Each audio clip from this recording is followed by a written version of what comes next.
ಕರುನಾಡಿಗೆ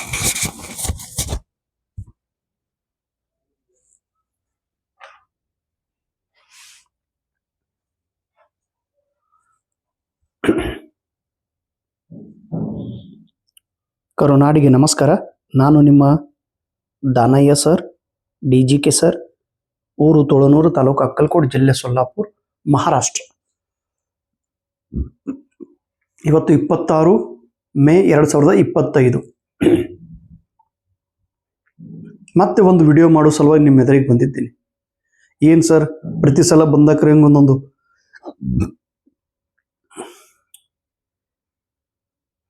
ಈ ಥರ ಬೇರೆ ಕ್ಲಾಸ್ ಹೇಳ್ತಾ ಇದ್ದೀರಿ, ರೆಗ್ಯುಲರ್ ಆಗಿ ಕಂಟೆಂಟ್ ವಿಷಯದ ಬಗ್ಗೆ ಹೇಳಿ ಸರ್, ರೆಗ್ಯುಲರ್ ಆಗಿ ಕೇಸೆಟ್ದ ಎಲ್ಲ ಪಾಠಗಳನ್ನ ಬಗ್ಗೆ ನೀವು ಪಾಠ ಮಾಡಿರಿ ಸರ್. ಯಾಕೆ 15 ದಿವಸ ಆಯ್ತು ನೀವು ವಿಡಿಯೋ ಮಾಡಿಲ್ಲ ಸರ್? ದಯವಿಟ್ಟು ನೀವು ವಿಡಿಯೋ ಮಾಡಿ ಸರ್. ವಿಡಿಯೋದಿಂದ ನಮಗೊಂದು ಆತ್ಮ ಸ್ಥೈರ್ಯ ಬರುತ್ತದೆ ಸರ್. ನೀವು ವಿಷಯದ ಬಗ್ಗೆ ಹೇಳಿ ಸರ್ ಅಂತೇಳಿ ಸಾಕಷ್ಟು ನನ್ನ ಮೇಲೆ ನಂಬಿಕೆ ಇಟ್ಟಂತ ನನ್ನೆಲ್ಲ ಆತ್ಮೀಯ ದೇವರ ಸ್ವರೂಪಿ ಆಗಿರುವ ನೀವೆಲ್ಲ ವಿದ್ಯಾರ್ಥಿ ಬಳಗದವರು ಮೆಸೇಜ್ ಮಾಡಿದಾಗ ಒಂದು ಮಾತು ನನಗೆ ನೆನಪು ಬರ್ತೈತಿ ತಮ್ಮ. ನಾನು 15 ದಿವಸಗಳಿಂದ ವಿಡಿಯೋ ಮಾಡಿಲ್ಲ, ವಿಷಯದ ಬಗ್ಗೆ ಮಾಹಿತಿ ಹೇಳಿಲ್ಲ, ವಿಷಯ ಜ್ಞಾನವನ್ನು ನಿಮಗೆ ಹೇಳಿಲ್ಲ ನಾನು ಪಾಠ ಮಾಡಿಲ್ಲ ಅಂತ ತಿಳ್ಕೊಂಡು ನೀವು ನಿಲ್ಲಬಾರದು. ನೀವು ನಿಮ್ಮ ಹೆಜ್ಜೆಯನ್ನು ಹಾಕುತ್ತಾ ಗುರಿಯ ಎಡೆಗೆ ನೀವು ಸಾಗಲೇಬೇಕು. ನಾನು ಅಥವಾ ನಿಮ್ಮ ತಂದೆ ತಾಯಿಯಂದರು ಅಥವಾ ನಿಮ್ಮ ಬ್ರದರ್ಸ್ ಅಂಡ್ ಸಿಸ್ಟರ್ಸ್ ಅವರು ಅಥವಾ ನಿಮ್ಮ ಫ್ಯಾಮಿಲಿ ಮೆಂಬರ್ಸ್ ಅವರು ನಾವೆಲ್ಲರೂ ಎಕ್ಸ್ಟರ್ನಲ್, ನಾವೆಲ್ಲರೂ ಬಾಹ್ಯ ಪ್ರೇರಣೆ ಕೊಡುವಂಥ ವ್ಯಕ್ತಿಗಳು, ಬಾಹ್ಯ ಮಾರ್ಗದರ್ಶನ ಮಾಡುವಂಥ ವ್ಯಕ್ತಿಗಳು, ಬಾಹ್ಯ ದಾರಿಯನ್ನು ತೋರಿಸುವಂಥ ವ್ಯಕ್ತಿಗಳು, ಬಾಹ್ಯ ಆತ್ಮವಿಶ್ವಾಸ ತುಂಬುವಂಥ ವ್ಯಕ್ತಿಗಳು, ಬಾಹ್ಯ ಬಲವನ್ನು ನೀಡುವಂಥ ವ್ಯಕ್ತಿಗಳು, ಬಾಹ್ಯ ದಾರಿಯನ್ನು ತೋರಿಸುವಂಥ ವ್ಯಕ್ತಿಗಳು ನಾವೆಲ್ಲರೂ. ಇದು ತಾತ್ಕಾಲಿಕವಾಗಿರುತ್ತದೆ. ಆದರೆ ಸಾಧನೆ ನಿಮ್ಮ ಮನುಷ್ಯನೊಳಗೆ ಬರಬೇಕು. ಸಾಧನೆ ಮಾಡುವಂಥ ವಿಚಾರ ನಿಮ್ಮ ತಲೆಯಲ್ಲಿ ಇರಬೇಕು, ನಿಮ್ಮ ಮನಸ್ಸಿನಿಂದ ಬರಬೇಕು. ಎಲ್ಲಿವರೆಗೆ ಆತ್ಮವಿಶ್ವಾಸ ಮನಸ್ಸಿನ ವಿಚಾರಗಳಿಂದ ಬರುತ್ತದೆಯೋ ಆ ಆತ್ಮವಿಶ್ವಾಸ ಕೊನೆಯವರೆಗೂ ಇರುತ್ತದೆ. ಹೌದು, ಸಾಕಷ್ಟು ಬಾರಿ ನೋವು, ಸಾಕಷ್ಟು ಬಾರಿ ಡಿಪ್ರೆಷನ್ ವಿಚಾರ ಬಂದೇ ಬರುತ್ತದೆ. ನಾವು ಮನುಷ್ಯರಂದ ತಕ್ಷಣ ನಮ್ಗೆ ಅದು ಬರೋದು ಸಹಜ. ಯಾಕಂದ್ರೆ ಪಾಪ ಯಾವುದೂ ಪೋಸ್ಟ್ ಕರೀತೇ ಇಲ್ಲ ಸರ್, ಎಲ್ಲಿ ಜಾಬ್ ಇಲ್ಲ ಸರ್, ಪರಿಸ್ಥಿತಿ ತುಂಬ ಹದಗೆಟ್ಟಿದೆ ಸರ್, ಏನು ಮಾಡೋದು ಅನ್ನೋದು ಗೊತ್ತಾಗ್ತಾ ಇಲ್ಲ ಸರ್, ಮನೆಯೊಳಗೆ ಸಮಸ್ಯೆ ಇದೆ ಸರ್. ಇದು ಬ್ಯಾಚುಲರ್ದ ಸಮಸ್ಯೆ ಇದ್ರೆ, ಇನ್ನು ಮದುವೆ ಮಾಡ್ಕೊಂಡದು ಅವ್ರದ್ದು ಇನ್ನೊಂದು ಸಮಸ್ಯೆ ಸರ್. ಮದುವೆ ಆಗಿದೆ, ಮಕ್ಕಳು ಅದಾರ ಸರ್, ಡಿಗ್ರಿ ಕಾಲೇಜ್ ಒಳಗೆ ಪಾಠ ಮಾಡಬೇಕಾದ್ರೆ ಕೆಸೆಟ್ ಸರ್ಟಿಫಿಕೇಟ್ ಇಲ್ಲ, ನೆಟ್ ಸರ್ಟಿಫಿಕೇಟ್ ಇಲ್ಲ, ಮನಿ ಜವಾಬ್ದಾರಿ ಹೊತ್ಕೊಂಡು ಹೋಗಿ ಮಾಡೋದು ಹೇಗ್ರಿ ಸರ್? ಅಥವಾ ಮದುವೆ ಆದಂಥ ಹೆಣ್ಮಕ್ಳು ಮನೆಯೊಳಗೆ ಅಡಿಗೆ ಮಾಡಿ ಸಂಸಾರದ ಜವಾಬ್ದಾರಿ ಹೊಡ್ಕೊಂತು ಮಕ್ಕಳನ್ನ ಬೆಳೆಸೋಂಥ ಗಂಡನಿಗೆ ಅಡಿಗೆ ಮಾಡಿ ಅವ್ರಿಗೆಲ್ಲ ನೋಡಿ ಉಳಿದಿದ್ದ ಸಮಯದೊಳಗೆ ಓದ್ಕೋಬೇಕು. ಅವ್ರಿಗೊಂದು ಕಷ್ಟ. ಎಲ್ಲರಿಗೆ ಒಂದೊಂದು ರೀತಿಯಾದ ಸಮಸ್ಯೆಗಳು ಅದಾವನೇ ರೀ. ಆದ್ರೂ ಏನದ ರೀ, ನಮ್ಮ ಕೈ ಒಳಗೆ ಇದ್ದಿದ್ದೇ ನಾವು ತಿದ್ದಲಿಕ್ಕೆ ಬರ್ತೈತಿ, ನಮ್ಮ ಕೈ ಒಳಗೆ ಇದ್ದಿದ್ದೇ ಅದನ್ನು ನಾವು ಪ್ಲಾನ್ ಚೇಂಜ್ ಮಾಡ್ಲಿಕ್ಕೆ ಬರ್ತೈತಿ. ಯಾಕಂದ್ರೆ ಈ ಜೀವನದ ಗಾಡಿ ನಡೆಸೋರು ನಾವೇ ನಮ್ಮ ಡ್ರೈವರ್ ಆಗಿರ್ಬೇಕು. ಎಲ್ಲಿ ಟರ್ನ್ ತೆಗೆದುಕೊಳ್ಬೇಕು, ಎಲ್ಲಿ ಜೋರಾಗಿ ಗಾಡಿಯನ್ನು ಸ್ಪೀಡ್ ಓಡಿಸ್ಬೇಕು, ಎಲ್ಲಿ ಸಾವಕಾಶವನ್ನು ಗಾಡಿ ನಡೆಸಬೇಕು ಅನ್ನೋದು ನಾವೇ ನಿರ್ಧಾರ ಮಾಡಬೇಕು. ದಾನಯ್ಯ ಸರ್ ವಿಡಿಯೋ ಮಾಡಿಲ್ಲ ಅಂತ ತಿಳ್ಕೊಂಡು ನಿರಾಶೆಯಿಂದ ಇರೋದು, ದಾನಯ್ಯ ಸರ್ ವಿಡಿಯೋ ಮಾಡಿಲ್ಲ ಅಂತ ತಿಳ್ಕೊಂಡು ಓದೋದು ಬಿಡೋದು ಹಾಗಲ್ಲ ತಮ್ಮ. ಮತ್ತು ನೀವು ಅನ್ಬೋದು ಸರ್, ಯಾಕೆ ನೀವು ಡೈಲಿ ನೀವೇ ಅಂತಿದ್ರಲ್ರಿ, consistency is the key to success. ಸತತವಾಗಿ ಯಾರು ಅಭ್ಯಾಸ ಮಾಡುತ್ತಾರೋ, ಸತತವಾಗಿ ಯಾರು ಪ್ರಾಕ್ಟೀಸ್ ಮಾಡುತ್ತಾರೆಯೋ ಅವರೇ ಯಶಸ್ವಿ ಆಗುತ್ತಾರೆ. ಮತ್ತು ನೀವು ಯಾಕೆ ಕಳೆದ 15 ದಿವಸಗಳಿಂದ ಸತತವಾಗಿ ವಿಡಿಯೋ ಮಾಡಿದ್ದಿಲ್ಲ ಸರ್? ಇದು ಬ್ರೇಕ್ ಯಾಕೆ ತೆಗೆದುಕೊಂಡಿದ್ರಿ ತಮ್ಮ? ನಿಜ ಹೇಳಿ.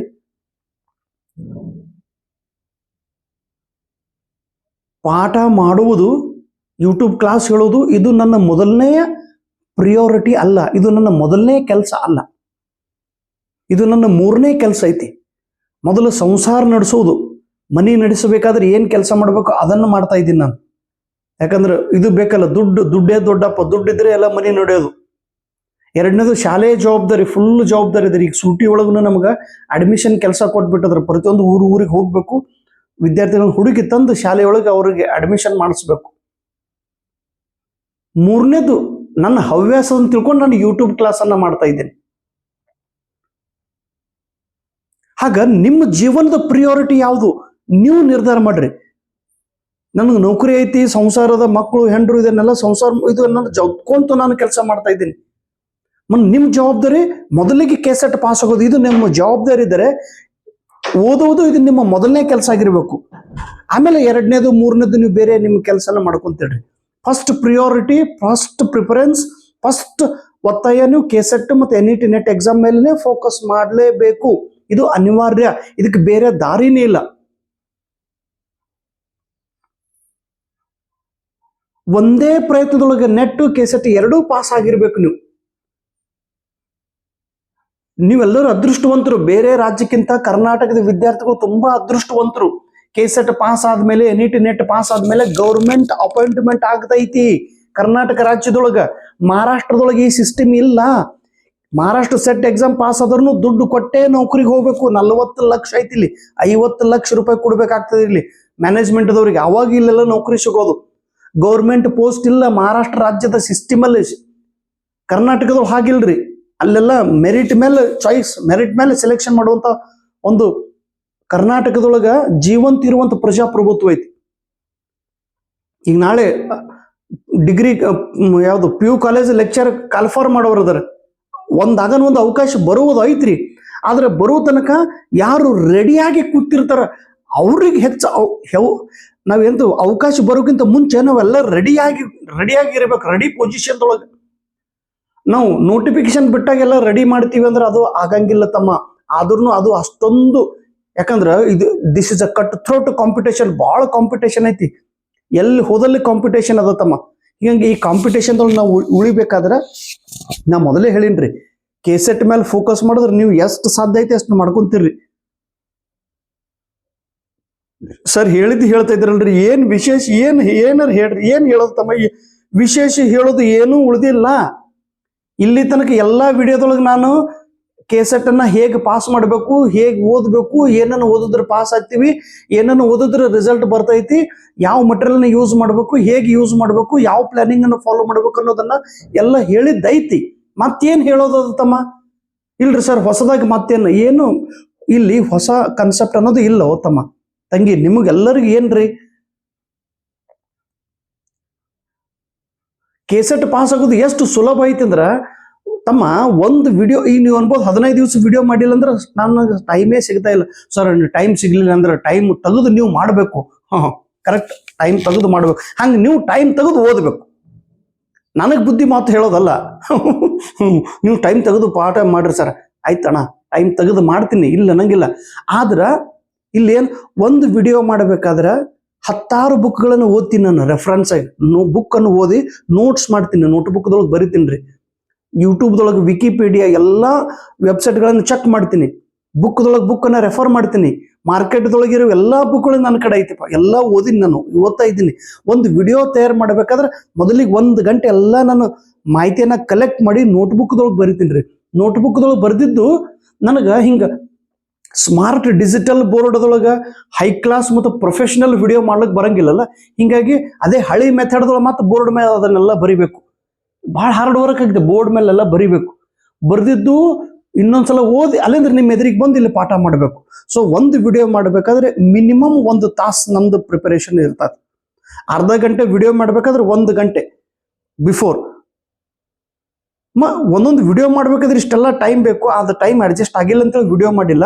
ಬಟ್ ಇಲ್ಲಿ ತನಕ ಮಾಡಿದಂಥ ವಿಡಿಯೋಗಳನ್ನ ನೀವು ಎಷ್ಟು ಸದುಪಯೋಗ ಮಾಡಿಕೊಳ್ಳುತ್ತೀರಿ ಅಷ್ಟು ನಿಮಗೆ ರಿಸಲ್ಟ್ ಬರ್ತೈತಿ. ಕೆಸೆಟ್ ಮತ್ತು ನೆಟ್ ಪಾಸ್ ಆಗೋದು ಯಾಕೆ ಈಸಿ ಐತಿ ಅಂತಂದ್ರೆ ತಮ್ಮ, ಪೇಪರ್ 1 ಎಷ್ಟು ಸರಳ ಐತಿ.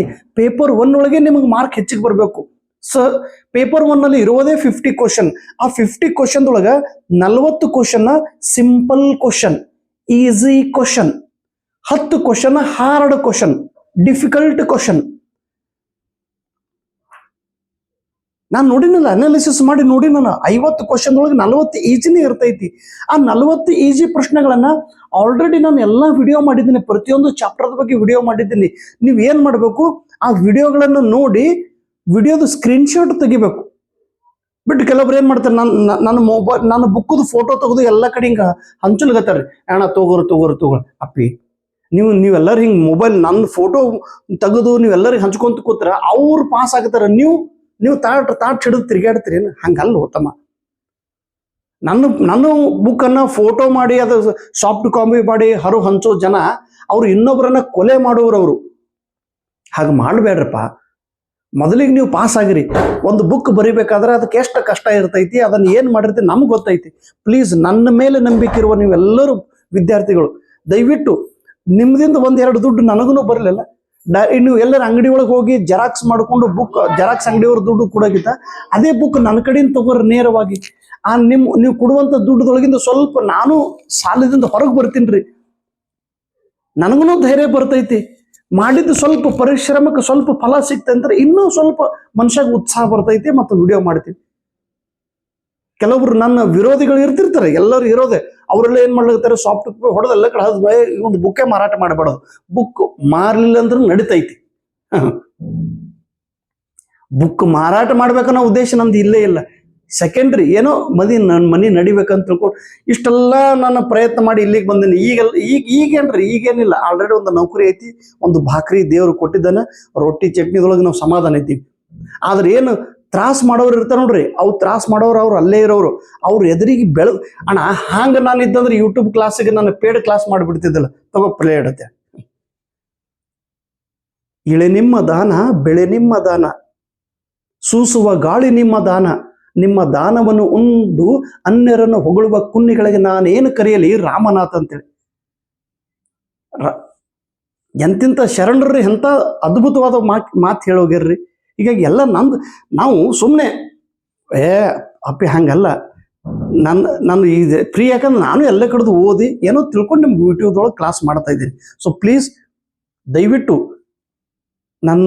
ನನಗೆ ಒಂದು ಗೌರವ ಕೊಟ್ಟು ನನ್ನ ಮೇಲೆ ನಂಬಿಕೆ ಇಟ್ಟು ಬುಕ್ ತಗೊಳಿದ್ರೆ ನೇರವಾಗಿ ನಮ್ಮನ್ನೇ ಸಂಪರ್ಕ ಮಾಡಿ ನಮ್ಮ ಕಡೆಯಿಂದನೇ ಬುಕ್ ತಗೋರಿ. ಅದರಿಂದ ಉಳಿದಿದ್ದು 4 ದುಡ್ಡು ನಮಗೂ ಉಳಿತೈತಿ. ಆ ಬುಕ್ ನಿಮಗೆ ಕೊಡುವಾಗ ಒಂದು ಪ್ರೀತಿ ಗೌರವ ಕೂಡ ಬುಕ್ಕದ ಜೊತೆಗೆ ನಾನು ಕಳಿಸ್ತಾ ಇರ್ತೇನೆ. ಏನಿರ್ತದೆ ರೀ, ಒಂದು ಕನೆಕ್ಟೆಡ್ ಇರ್ತೈತಿ ಹೃದಯ. ತೃಪ್ತಿಯಿಂದ ನಾನು ಬುಕ್ ನಿಮಗೆ ಕಳಿಸೋದಂದ್ರೆ ನಿಮ್ಗೂ ಒಳ್ಳೇದಾಯ್ತಿ. ನಿಮ್ಮ ಒಂದು ದುಡ್ಡು ನನಗೆ ಬಂದು ತಲುಪಿದ್ರೆ ನನಗೂ ಒಳ್ಳೇದಾಗ್ತದೆ. ಅವರು ಉಳಿದವ್ರೇನು ವಾಟ್ಸಪ್ದಾಗ ಸ್ಕ್ಯಾನ್ ಮಾಡಿ ಹಂಚಲಕ್ಕೆ ಅವ್ರು ಅಲ್ಲೇ ಹಂಚ್ಕೋದು ಕೊಡ್ರಿ, ನೀವು ಅದೇ ಕೆಲಸ ಮಾಡ್ರಿ. ಆದ್ರೆ ಇನ್ನೊಂದು ಹೇಳ್ತೀನಿ ರೀ, ಬುಕ್ ತಗೊಳ್ಳೋದು ಬಿಡೋದು ಸೆಕೆಂಡ್ರಿ ಥಿಂಗ್ಸ್. ಇನ್ನು ಪಾಸ್ ಆಗಬೇಕಾದ್ರೆ ಒಂದು ಕೆಲಸ ಮಾಡ್ರಿ ತಮ್ಮ. ಇಲ್ಲಿ ತನಕ ನಾನು ಮಾಡಿದ್ದೇನು ಯೂಟ್ಯೂಬ್ ಕ್ಲಾಸ್ ವಿಡಿಯೋಗಳದವಲ್ರಿ, ಆ ವಿಡಿಯೋಗಳದನ್ನು ಸರ ವಿಡಿಯೋ ನೋಡೋಕೆ ಟೈಮ್ ಇಲ್ರಿ, ಟೈಮ್ ಇಲ್ಲ. ಸಮಯ ಬಂದಾಕ್ರೆ ಟೈಮ್ ಇರಲಿಲ್ಲ ಅಂದ್ರೆ ಅಟ್ಲೀಸ್ಟ್ ನಿಮ್ಮ ಹತ್ರ ಏನಿರಬೇಕು ಅಂದ್ರೆ ಪ್ರತಿಯೊಂದು ಚಾಪ್ಟರ್ದು ಸ್ಕ್ರೀನ್ಶಾಟ್ ಇರಬೇಕು. ಸ್ಕ್ರೀನ್ಶಾಟ್ ಈ 10 ಚಾಪ್ಟರ್ದೊಳಗೆ ಸಪೋಸ್ ಈಗ ಮೊದಲನೇ ಚಾಪ್ಟರ್ ಕಮ್ಯುನಿಕೇಶನ್ ಬಗ್ಗೆ ನಾನು ವಿಡಿಯೋನ ಮಾಡಿದ್ದೇನೆ ಮೊದಲಿಗೆ. ಆ ವಿಡಿಯೋಗಳನ್ನು ನೀವೇನ್ ಮಾಡ್ರಿ, ಚಾಪ್ಟರ್ ವೈಸ್ ಸ್ಕ್ರೀನ್ಶಾಟ್ ತೆಗೀರಿ. ಸ್ಕ್ರೀನ್ಶಾಟ್ ತೆಗೆದು ಬೋರ್ಡ್ ಮೇಲೆ ಏನೇನು ಬರ್ದಿ ನೋಡ್ರಿ, ಅಷ್ಟಾದ್ರೂ ನಿಮ್ಮ ತಲೆ ಒಳಗೆ ಇರಲೇಬೇಕು. ಇದು ನಾನು ನಿಮ್ಗೆ ಸೀಕ್ರೆಟ್ ಹೇಳ್ತಾ ಇದ್ದೀನ್ರಿ. KCET ಪಾಸ್ ಆಗಬೇಕಾದ್ರೆ, NET ನೆಟ್ ಪಾಸ್ ಆಗಬೇಕಾದ್ರೆ ಏನ್ ಮಾಡಬೇಕು, ಬೋರ್ಡ್ ಮೇಲೆ ನಾನು ಬರೆದಂಥ ಪ್ರತಿಯೊಂದು ಪಾಯಿಂಟ್ಸ್ ಅನ್ನ ನಾನು ಯಾವ ಯೂಟ್ಯೂಬ್ ಎಷ್ಟು ಲೆಕ್ಚರ್ಗಳನ್ನು ಹೇಳಿದ್ದೆ ನೋಡ್ರಿ, ಆ ಲೆಕ್ಚರ್ದು ಯೂಟ್ಯೂಬ್ದು ಹಿಂಗೆ ಸ್ಕ್ರೀನ್ಶಾಟ್ ಹೊಡಿರಿ. ಅಷ್ಟು ಸ್ಕ್ರೀನ್ಶಾಟ್ ಹೊಡೆದು ಆ ಸ್ಕ್ರೀನ್ಶಾಟ್ ಅನ್ನೇ ಓದ್ರಿ. ಆ ಸ್ಕ್ರೀನ್ಶಾಟ್ದೊಳಗೆ ಈಗ ಬರ್ಲಿಕ್ಕೆ ಟೈಮ್ ಇಲ್ಲ, ಈಗ ಇನ್ನೂ KCET ಬಿಟ್ಟಿಲ್ಲ, ಈಗ ಅದನ್ನು ನೋಟ್ಬುಕ್ದೊಳಗೆ ಬರೀಲೇಬೇಕು ನೀವು ತಮ್ಮ. ನೀವು ಬರೆದ್ರ ಒಂದು ಅದ್ಭುತವಾದ ನೋಟ್ಸ್ ತಯಾರಾಗ್ತೈತಿ. ಆ ನೋಟ್ಸ್ ಬಿಟ್ರೆ ಬೇರೆ ಏನೂ ಓದಬೇಡ್ರಿ ತಮ್ಮ. ಎಷ್ಟು ಹಲವಾರು ಬುಕ್ಗಳನ್ನು ಓದಿ, ಹಲವಾರು ರಿಸೋರ್ಸ್ ಅನ್ನ ರೆಫರೆನ್ಸ್ ಆಗಿ ತಗೊಂಡು ಅದನ್ನು ಓದಿ, ಅದನ್ನು ಫಿಲ್ಟರ್ ಮಾಡಿ ಬೋರ್ಡ್ ಮೇಲೆ ಬರೆದು ನಿಮಗೆ ನಾನು ಪಾಠ ಮಾಡ್ತಾ ಇದ್ದೀನಿ. ಸೊ ಹೀಗಾಗಿ ಬೋರ್ಡ್ ಮೇಲೆ ಬರೆದಿದ್ದು ಪ್ಲೀಸ್ ನೋಟ್ಬುಕ್ದೊಳಗೆ ಬರೆದು ಆ ಸ್ಕ್ರೀನ್ಶಾಟ್, ಪ್ರತಿಯೊಂದು ಚಾಪ್ಟರ್ದು ಸ್ಕ್ರೀನ್ಶಾಟ್ ತೆಗೆದು ಅದನ್ನು ಓದೋದು. ಇಲ್ಲಿ ತನಕ ಯಾರು ಓದಿದ್ರಿ, ಈಗ ಬರೀ ಸ್ಕ್ರೀನ್ಶಾಟ್ ಓದಿದ್ರ ರಿವಿಷನ್ ಆಗ್ತೈತಿ. ರಿವಿಷನ್ ಆಯ್ತಂದ್ರೆ ಮುಗಿತು, you will get the result. Board ಮೇಲೆ ಬರೆದಿದ್ದು ಪಾಯಿಂಟ್ಸ್ ಓದಿದ ತಕ್ಷಣ ನಿಮಗೆ ನೆನಪಿನಾಗ ಬರಬೇಕು, ಇದರ ಅರ್ಥ ಏನು, ಇದರ ಅರ್ಥ ಏನು, ಇದರ ಅರ್ಥ ಏನಂತ. ಅಂದಕ್ರ ನಿಮ್ದು ಸ್ಟಡಿ ಆದಂಗೆ.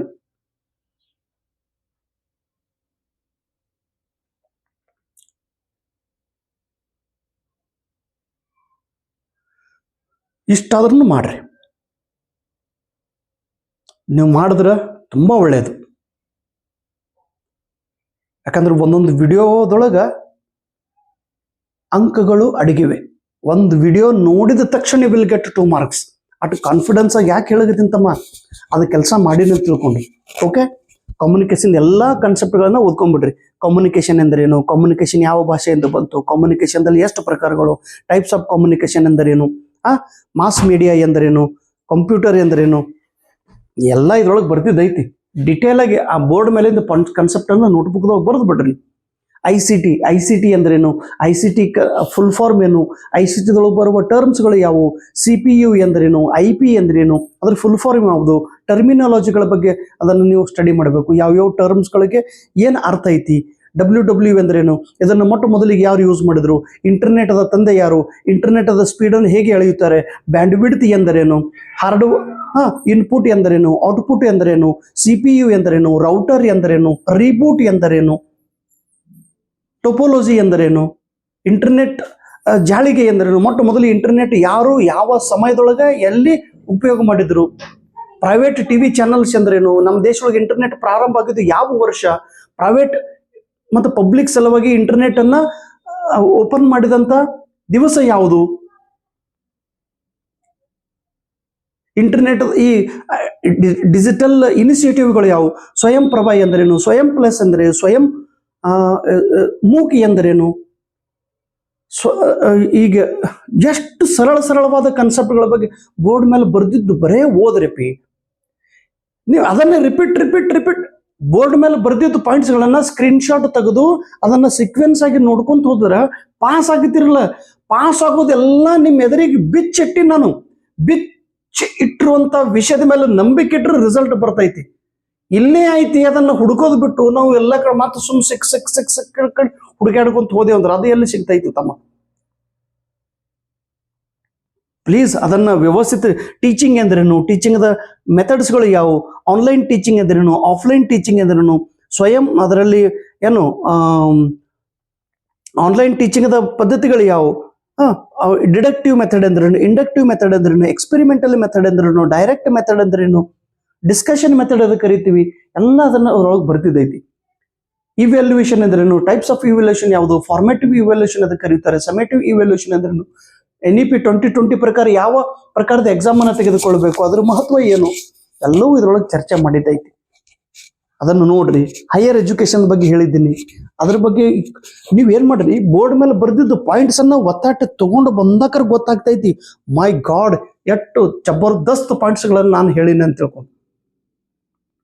ಇಲ್ಲೇ ನಮ್ಮ ಅಕ್ಕಲಕೋಟೆ ತಾಲೂಕದ ವಾಗದರಿಗೆ ತಂಗಿದ್ದಾರೆ ಅಶ್ವಿನ್ ಅಂತೇಳಿ, ಅವ್ರಿಗೆ ಆಳಂದಕ್ಕೆ ಪ್ರೊಫೆಸರ್ ಆಗಿ ಕೆಲಸ ಮಾಡೋದ್ರಿ. ಏನು ಅದ್ಭುತವಾದಂತ ನೋಟ್ಸ್ ತಯಾರು ಮಾಡ್ಯಾರ. ಆಮೇಲೆ ನಮ್ಮ ಬೀದರ್ದು ಗಾಯತ್ರಿ ಅಂತ ತಂಗಿದ ಅಂತ ಅದ್ಭುತವಾದ ನೋಟ್ಸ್ ಅನ್ನ ಅವ್ರು ತಯಾರು ಮಾಡಿರಿ ಯೂಟ್ಯೂಬ್ ಕ್ಲಾಸ್ದಿಂದನೇ. ಕೋಲಾರದಿಂದ ಒಬ್ರು ಆಶಾ ತಂಗಿ ಎಂತ ಅದ್ಭುತ ನೋಟ್ಸ್ ಅವ್ರು ತಯಾರು ಮಾಡ್ಯಾರ. ಈ ಯೂಟ್ಯೂಬ್ ನನಗೆ ವಂಡರ್ಫುಲ್ ಅನಿಸ್ತು, ಇವ್ರು ಹೆಂಗ್ ನೋಟ್ಸ್ ತಯಾರು ಮಾಡ್ಯಾರಪ್ಪ, ಎಂತ ಅದ್ಭುತ ನೋಟ್ಸ್ ಅದಾವ ಇವು, ಹೆಂಗ್ ಮಾಡಿರಿ. ಏನಿಲ್ಲ ಸರ್, ಯೂಟ್ಯೂಬ್ ಕ್ಲಾಸ್ ಅಂತ ಎಲ್ಲ ಪಾಯಿಂಟ್ಸ್ ಬರ್ದಿವಿ ಅಂತೇಳಿ. ಆ ರೀತಿ ನೀವು ಮಾಡ್ರಿ, ನೀವು ಮಾಡಿದ್ರೆ ನಿಮ್ಗೆ ಒಳ್ಳೇದಾಗ್ತದತ್ತಮ್ಮ. ಒಂದೊಂದು ಬಂದು ಫೋನ್ ಮನವು ಒಂದೊಂದು ಯೂಟ್ಯೂಬ್ ಕ್ಲಾಸದೊಳಗೆ ಪಾಯಿಂಟ್ ಬೋರ್ಡ್ ಮೇಲೆ ಬರ್ದಿದ್ದು ಬರೀರಿ. ಓಕೆ, 40 ಪ್ರಶ್ನೆ ಸರಳ ಐತಿ, 10 ಪ್ರಶ್ನೆ ಹಾರ್ಡ್ ಅದಾವ, 50ರೊಳಗೆ 40 ಇದನ್ನ ಸ್ಟಡಿ ಮಾಡಿದ್ರೆ ಪಾಸ್ ಆಗ್ತೀರಿ. ರಿಸರ್ಚ್ ಅಂದ್ರೇನು, ರಿಸರ್ಚ್ ಟೈಪ್ಸ್ ಆಫ್ ರಿಸರ್ಚ್ ಯಾವ್ದು ಕರಿತೀವಿ, ರಿಸರ್ಚ್ ಯಾವ ಭಾಷೆಯಿಂದ ಬಂತು, ರಿಸರ್ಚ್ ಪದ ಮೊಟ್ಟ ಮೊದಲಿಗೆ ಯೂಸ್ ಮಾಡಿದವ್ರು ಯಾರು, ಆಕ್ಷನ್ ರಿಸರ್ಚ್ ಅಂದ್ರೇನು, ಅಪ್ಲೈಡ್ ರಿಸರ್ಚ್ ಅದಕ್ಕೆ ಕರಿತೀವಿ, ಫಂಡಮೆಂಟಲ್ ರಿಸರ್ಚ್ ಯಾವ್ದು ಕರಿತೀವಿ, ಫಿಲಾಸಾಫಿಕಲ್ ರಿಸರ್ಚ್ ಅಂದ್ರೇನು, ಹಿಸ್ಟಾರಿಕಲ್ ರಿಸರ್ಚ್ ಅಂದ್ರೇನು, ಅಪ್ಲೈಡ್ ರಿಸರ್ಚ್ ಎದಕ್ಕೆ ಕರಿತೀವಿ, ಆ ರಿಸರ್ಚ್ ಈ ನಾವೇನ್ ಲಾಂಗಿಟ್ಯೂಡಿನಲ್ ರಿಸರ್ಚ್ ಅಂದ್ರೇನು, ರಿಸರ್ಚ್ದ ವೈಶಿಷ್ಟ್ಯಗಳು ಯಾವುವು, ರಿಸರ್ಚ್ದ ಸ್ಟೆಪ್ಸ್ಗಳು ಯಾವುವು, ಇಂಟ್ರೊಡಕ್ಷನ್ ಎಂದರೇನು, ರಿಸರ್ಚ್ ಔಟ್ಲೈನ್ ಎಂದರೇನು, ರಿಸರ್ಚ್ ಡಿಸೈನ್ ಎದಕ್ಕೆ ಕರೀತೇವೆ, ಅಪೆಂಡಿಕ್ಸ್ ಎಂದರೇನು, ಬಿಬ್ಲಿಯೋಗ್ರಫಿ ಎದಕ್ಕೆ ಕರೀತಾರೆ, ಪ್ಲೇಗಿಯರಿಸಮ್ ಎಂದರೇನು, ಪ್ಲೇಗಿಯರಿಸಮ್ ಅನ್ನ ಹೇಗೆ ಚೆಕ್ ಮಾಡುತ್ತಾರೆ, ಯಾವ ಸಾಫ್ಟ್ವೇರ್ ದಿಂದ ಪ್ಲೇಗಿಯರಿಸಮ್ ಅನ್ನ ಚೆಕ್ ಮಾಡುತ್ತಾರೆ, ಸರ್ಕಾರದವರು ಎಷ್ಟು ಪರ್ಸೆಂಟೇಜ್ ವರೆಗೆ ಪ್ಲೇಗಿಯರಿಸಮ್ ಅನ್ನ ಮಾನ್ಯತೆ ನೀಡಿದೆ, 10% ಅಷ್ಟು. ರಿಸರ್ಚ್ ಆರ್ಟಿಕಲ್ ಎಂದರೇನು, ರಿಸರ್ಚ್ ಪೇಪರ್ ಎಂದರೇನು, ಎರಡರಲ್ಲಿ ಇರುವ ವ್ಯತ್ಯಾಸ ಯಾವುದು, ಸಿಂಪೋಸಿಸಮ್ ಎಂದರೇನು, ವರ್ಕ್ಶಾಪ್ ಎದಕ್ಕೆ ಕರೆಯುತ್ತಾರೆ, ಕಾನ್ಫರೆನ್ಸ್ ಎಂದರೇನು, ಸೆಮಿನಾರ್ ಎಂದರೇನು, ಇಂಪ್ಯಾಕ್ಟ್ ಫ್ಯಾಕ್ಟರ್ ಎಂದರೇನು, ಇಂಪ್ಯಾಕ್ಟ್ ಫ್ಯಾಕ್ಟರ್ನ ಹೇಗೆ ಅಳೆಯುತ್ತಾರೆ? ISBN ಎಂದ್ರೇನು? ISBದೊಳಗೆ ಎಷ್ಟು ನಂಬರ್ ಇರುತ್ತವೆ?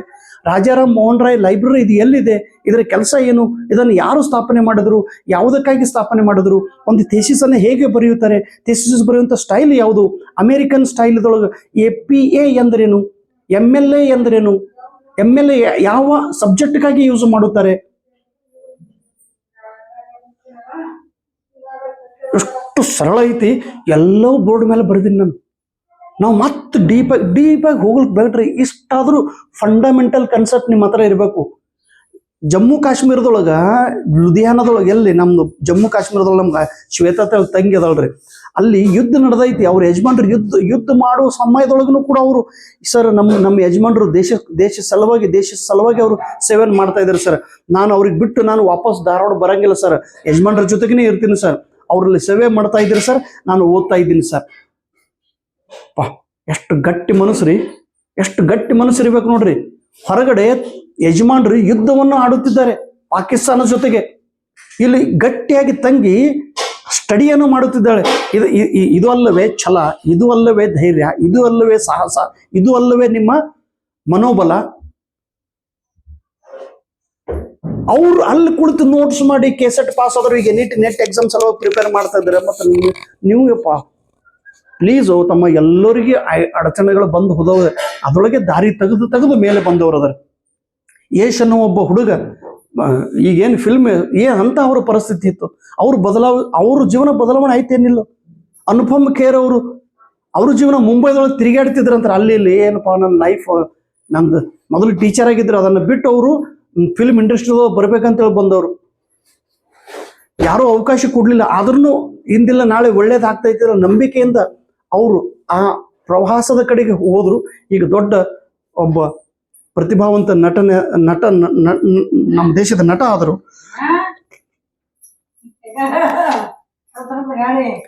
ರಿಸರ್ಚ್ ಬಗ್ಗೆ ಓದ್ರಿ. ಓಕೆ, ರಿಸರ್ಚ್ದೊಳಗೆ ಮತ್ತೆ ಎಥಿಕ್ಸ್ಗಳು ಯಾವುವು? ICT ಅನ್ನ ರಿಸರ್ಚ್ದೊಳಗೆ ಹೇಗೆ ಉಪಯೋಗ ಮಾಡುತ್ತಾರೆ? ಎನ್ವಿರಾನ್ಮೆಂಟ್ ಎಂದರೇನು? ಪರಿಸರ ಎಂದರೇನು? ಪರಿಸರದ ಎನ್ವಿರಾನ್ಮೆಂಟ್ ಶಬ್ದ ಯಾವ ಭಾಷೆಯಿಂದ ಬಂತು? ಯಾವಾಗ ಬಂತು? ಅದರ ಅರ್ಥ ಏನು? ಎನ್ವಿರಾನ್ಮೆಂಟದಲ್ಲಿ ಪ್ರಕಾರಗಳು ಯಾವುವು? ನ್ಯಾಚುರಲ್ ಎನ್ವಿರಾನ್ಮೆಂಟ್ ಯಾವುದು? ಮಾನವ ನಿರ್ಮಿತ ಎನ್ವಿರಾನ್ಮೆಂಟ್ ಯಾವುದು? ಬಯೋಟಿಕ್ ಎಂದರೇನು? ಅಬಯೋಟಿಕ್ ಜೈವಿಕ ಘಟಕಗಳಾವು? ಅಜೈವಿಕ ಘಟಕಗಳಾವು? ಇಕೋಸಿಸ್ಟಮ್ ಎಂದರೇನು? ಬಯೋಡೈವರ್ಸಿಟಿ ಎಂದರೇನು? ಹಾಟ್ಸ್ಪಾಟ್ ಎಂದರೇನು? ಇಕೋಲೋಜಿ ಎದಕ್ಕೆ ಕರೆಯುತ್ತಾರೆ? ಫುಡ್ ವೆಬ್ ಎಂದರೇನು? ಫುಡ್ ಪಿರಾಮಿಡ್ ಎಂದರೇನು? ಪೊಲ್ಯೂಷನ್ ಎಂದರೇನು? ಪೊಲ್ಯೂಷನ್ದೊಳಗೆ ಪ್ರಕಾರಗಳು ಯಾವುವು? ಏರ್ ಪೊಲ್ಯೂಷನ್ ಎದಕ್ಕೆ ಕರೆಯುತ್ತಾರೆ? ಹವೆ ಪ್ರದೂಷಣೆಯನ್ನು ನಿಯಂತ್ರಣ ಮಾಡುವ ಸಲುವಾಗಿ ಭಾರತ ಸರ್ಕಾರದವರು ಕಾಯ್ದೆ ಯಾವಾಗ ಮಾಡಿದ್ರು? Air act 1981. ಜಲ ಕಾಯ್ದೆ ಎಂದರೇನು? ವಾಟರ್ ಪೊಲ್ಯೂಷನ್ ಒಂದು ಕಂಟ್ರೋಲ್ ಮಾಡುವ ಸಲುವಾಗಿ ಕಾಯ್ದೆ ಯಾವಾಗ ಮಾಡಿದ್ರು ಭಾರತ ಸರ್ಕಾರ? 1974. ಪರಿಸರ ರಕ್ಷಣೆ ಮಾಡುವ ಸಲುವಾಗಿ ಭಾರತ ದೇಶದವರು ಯಾವಾಗ ಕಾಯ್ದೆ ಮಾಡಿದ್ರು? 1986 ಅಲ್ಲಿ ಎನ್ವಿರಾನ್ಮೆಂಟ್ ಪ್ರೊಟೆಕ್ಷನ್ ಆಕ್ಟ್. ನಾಯ್ಸ್ ಅನ್ನ ಹೇಗೆ ಎಳೆಯುತ್ತಾರೆ? ಡೆಸಿಬಲ್ ಅದೊಳಗೆ. ವಾಟರ್ ಪೊಲ್ಯೂಷನ್ ಅನ್ನು ಹೇಗೆ ಎಳೆಯುತ್ತಾರೆ? ಸಾಯಿಲ್ ಪೊಲ್ಯೂಷನ್ ಅನ್ನು ಹೇಗೆ ಎಳೆಯುತ್ತಾರೆ? ಸಾಯಿಲ್ ಪೊಲ್ಯೂಷನ್ ಎಂದರೇನು? ಅತಿ ಹೆಚ್ಚು ಮಣ್ಣು ಮಾಲಿನ್ಯ ಎಲ್ಲಿ ಆಗಿದೆ? ಹಜಾರ್ಡಸ್ ವೇಸ್ಟ್ ಎಂದರೇನು? ನಾನ್ ಹಜಾರ್ಡಸ್ ವೇಸ್ಟ್ ಎಂದರೇನು? ಹಾನಿಕಾರಕ ತ್ಯಾಜ್ಯ ಎಂದರೇನು? ಘನ ತ್ಯಾಜ್ಯ ಎಂದರೇನು? ಹಾನಿಕಾರಕ ತ್ಯಾಜ್ಯದೊಳಗೆ ಪ್ರಕಾರಗಳು ಯಾವುವು? ಇಲೆಕ್ಟ್ರಾನಿಕ್ ವೇಸ್ಟ್ ಎಂದರೇನು? ಇಲೆಕ್ಟ್ರಾನಿಕ್ ಉಪಕರಣಗಳಿಂದ ಎಷ್ಟು ವೇಸ್ಟ್ಗಳು ಹೊರಗೆ ಬರ್ತಾ ಇದಾವೆ. ಇಡೀ ಜಗತ್ತಿನೊಳಗೆ 3ನೇ ಕ್ರಮಾಂಕ ದೇಶ ನಮ್ದು ವೇಸ್ಟ್ ಉತ್ಪಾದನೆ ಮಾಡೋದ್ರೊಳಗೆ. ಮೊದಲನೇದು ಚೀನಾ ಐತಿ, 2ನೇದು ಅಮೆರಿಕ ಐತಿ, ಈಗ ಭಾರತ ದೇಶದವರು. ಹಜಾರ್ಡಸ್ ಅನ್ನ ಕಂಟ್ರೋಲ್ ಮಾಡೋ ಸಲುವಾಗಿ ಯಾವ ಕಾಯ್ದೆ ಮಾಡಿದ್ರು? 1989 ಒಳಗೆ. ಅದನ್ನು ಮೊನ್ನೆ 2016 ಅದನ್ನು ಸುಧಾರಣೆ ಮಾಡಿದ್ರು. ಸೆಂಟ್ರಲ್ ಪೊಲ್ಯೂಷನ್ ಕಂಟ್ರೋಲ್ ಬೋರ್ಡ್ ಎಂದರೇನು? ಇದು ಎಲ್ಲಿ ಅಂದ್ರೆ ಕೇಂದ್ರೀಯ ಮಾಲಿನ್ಯ ನಿಯಂತ್ರಣ ಮಂಡಳಿ. ಇದು ಯಾವಾಗ ಸ್ಥಾಪನೆ ಮಾಡಿದ್ರು? 1974. ಎಲ್ಲಿ ಸ್ಥಾಪನೆ ಮಾಡಿದ್ರು? ದಿಲ್ಲಿ ಒಳಗ. ಯಾರ ಅಂಡರ್ದೊಳಗೆ ಇದು ಕೆಲಸ ಮಾಡುತ್ತಿದೆ? ಮಿನಿಸ್ಟ್ರಿ ಆಫ್ ಎನ್ವಿರಾನ್ಮೆಂಟ್, ಪರಿಸರ ಮಂತ್ರಾಲಯದ ಕೆಳಗಡೆ. ಇದ್ರ ಕೆಲಸ ಏನು? ಹವೆ ಪ್ರದೂಷಣ ಮತ್ತು ಜಲ ಪ್ರದೂಷಣವನ್ನು ನಿಯಂತ್ರಣ ಮಾಡೋದು. ಇದರ ಅಧ್ಯಕ್ಷರು ಯಾರು? ಅನುದೀಪ್ ಗಾರ್ಗಿ ಅವರು. ಇವರ ಅಂಡರ್ದೊಳಗೆ ಪ್ರತಿಯೊಂದು ರಾಜ್ಯದವರು ಒಂದೊಂದು ಸ್ಟೇಟ್ ಪೊಲ್ಯೂಷನ್ ಕಂಟ್ರೋಲ್ ಬೋರ್ಡ್ ಅನ್ನು ಸ್ಥಾಪನೆ ಮಾಡಿದ್ದಾರೆ. ಕರ್ನಾಟಕ ಮಾಲಿನ್ಯ ನಿಯಂತ್ರಣ ಮಂಡಳಿ ಸ್ಥಾಪನೆ ಆಗಿದ್ದೆ ಅವಾಗ 1974 ಇದ್ರದ್ದು ಅಧ್ಯಕ್ಷರು ಯಾರು? ನಮ್ಮ ಮಳವಳ್ಳಿದು MLA ಅದರ ನರೇಂದ್ರ ಸ್ವಾಮಿ ಅಂತೇಳಿ, ಅವ್ರು ಅದರದ್ದು ಪ್ರೆಸಿಡೆಂಟ್, ಅದ್ರ ಚೇರ್ಮನ್ರು. Biological waste ಎಂದ್ರೇನು? ಜೈವಿಕ ಒಂದು ತ್ಯಾಜ್ಯ ಪದಾರ್ಥ ಎದಕ್ಕೆ ಕರಿತೀವಿ ನಾವು? ಹಾಸ್ಪಿಟಲ್ದಿಂದ ಬಂದಂತ ವೇಸ್ಟ್ ಪದಾರ್ಥಗಳು, ಇಂಜೆಕ್ಷನ್, ಸಲೈನು, ವಯರು. ಎಷ್ಟು ಸರಳವಾದಂಥ ಕಾನ್ಸೆಪ್ಟ್ ಎಲ್ಲ ಬೋರ್ಡ್ ಮೇಲೆ ಬರೆದಿದ್ದೈತಿ. ಅದನ್ನೆಷ್ಟೇ ಓದಿ ರಿವಿಷನ್ ಮಾಡಿದ್ರೆ ಕಣ್ಣು ಮುಚ್ಚ topper, I will be the topper ಅಂದಾಗತ್ತೀನಿ ರೀ ನಾನು. ಅಣ್ಣ ಒಂದೇ ಕಲ್ಲಿನೊಳಗೆ ನೆಟ್ಟು ಕೆಸೆಟ್ ಹಣ್ಣು ಪಡೆಯುವಂಥ ಅವಕಾಶ ನಿಮ್ಗೆ ನಾನು ಕೊಟ್ಟಿನಿ. ನಾನು ಕೇವಲ ಒಂದೇ ಒಂದು ಕಲ್ಲಿನೊಳಗೆ 80 ಬಾರಿ ಎಕ್ಸಾಮ್ಗಳನ್ನು ಪಾಸ್ ಮಾಡೋದಂತ ನಿಮ್ಮ ದಾನಯ್ಯ ಸರ್ ನಿಮ್ಮ ಎದುರಿಗೆ ಒಬ್ಬ ಒಬ್ಬ ಒಬ್ಬ ದಾರಿ ತೋರಿಸುವಂಥ ವ್ಯಕ್ತಿ. I am ideal. ನಿಮ್ಮ ಎದುರಿಗೆ ಒಂದು ನಾನು ಮಾಡಿ ತೋರಿಸಿನಲ್ಲೋ. ನಾನು ಎಷ್ಟು ಹಣ ಗಳಿಸಿನ ಅನ್ನೋದು ನೋಡಬೇಡ್ರಿ. ಹಣ ಗಳಿಸಿನೋ ಬಿಟ್ಟಿನ ಅದು ಅದು ಅದು ಆಮೇಲೆ ನೋಡೋಣಂತ. ಮಾಡಿದ್ದು ಸಾಧನೆ ಆದ್ರೂ ನೋಡ್ರಿ, ಮಾಡಿದ್ದು ಕೆಲಸವಾದ್ರೂ ನೋಡ್ರಿ. ಸೊ ಪ್ಲೀಸ್, ನಾನು ಮಾಡಿದ್ದೀನಿ, ನೀವೂ ಮಾಡಲೇಬೇಕು. ಯಾಕಂದ್ರೆ ನೀವು ಈ ಕ್ಷೇತ್ರದೊಳಗೆ ಇದ್ದೀರಿ ಅಂತ ತಿಳ್ಕೊಂಡು ಇಷ್ಟು ನಾನು ಒಮ್ಮೊಮ್ಮೆ ಬೈದು ಹೇಳ್ತೀನಿ ರೀ. ಒಬ್ರು ಅಂದ್ರೆ ಏನ್ರಿ ಸರ್ ನೀವು ಸಿಟ್ಟಿಗೆ ಬಂದು ಮೊಬೈಲ್ ಒಳಗೆ ಯೂಟ್ಯೂಬ್ದೊಳಗೆ ಬೈತೀರಿ ಅಲ್ರಿ. ಹೌದು, ಬೈಯುವ ಹಕ್ಕು ನನಗಿದೆ. ಒಬ್ಬ ಅಣ್ಣನಾಗಿ, ಒಬ್ಬ ಗೆಳೆಯನಾಗಿ, ಒಬ್ಬ ತಮ್ಮನಾಗಿ. ನಾನು ತಮ್ಮ ಇಲ್ಲ, ನನಗಿಂತ ನೀವೆಲ್ಲರೂ ಸಣ್ಣವರಿದ್ದೀರಿ, ನಿಮ್ಗಿಂತ ದೊಡ್ಡವನೇ ನಾನು ಇದ್ದೀನಿ. ಅದು ನನ್ನ ಹಕ್ಕೈತೆ ಬೈಯೋದು.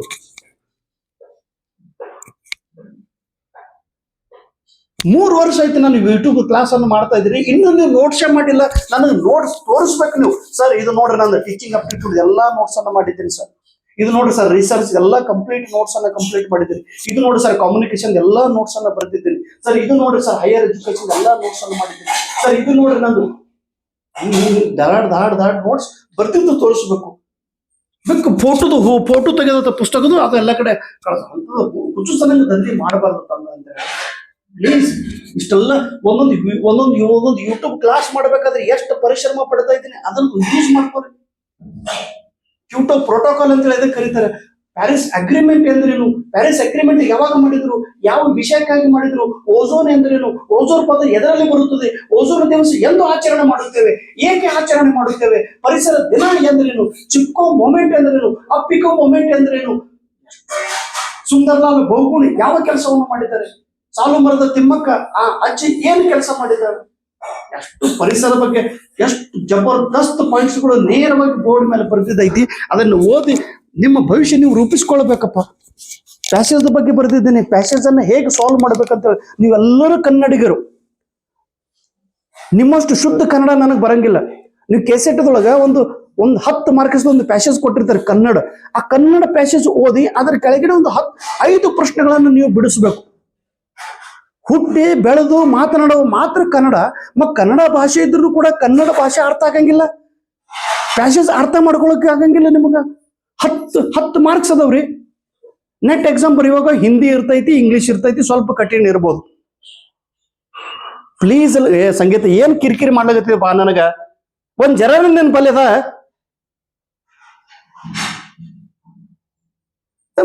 ನಾನು ಚಿಡ್ರಿ ಬಂದಾಕ ನನಗೆ ಆವಾಜ್ ಮಾಡಬೇಡ ಹೇಳ್ತಾನೆ. ನಾನು